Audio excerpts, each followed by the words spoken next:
ताज्या घडामोडींसाठी स्वानंद न्यूजला सबस्क्राइब करा आणि बेल आयकॉनवर क्लिक करा। कल्याण शहरात एक धक्कादायक घटना समोर आली आहे। एका मिठाईच्या दुकानातून घेतलेल्या मिठाईत किडे आढळल्याने एकच खळबळ उडाली आहे। या प्रकरणी संबंधित ग्राहकाने महात्मा फुले पोलीस ठाण्यात तक्रार नोंदवली आहे।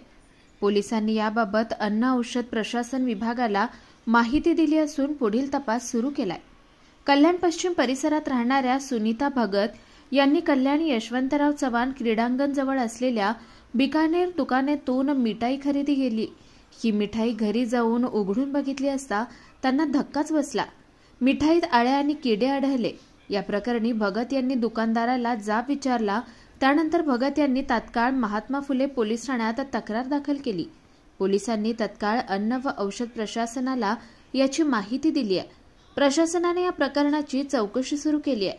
संबंधित मिठाईच्या दुकानावर कारवाई होणार का याकडे नागरिकांचं लक्ष लागलंय।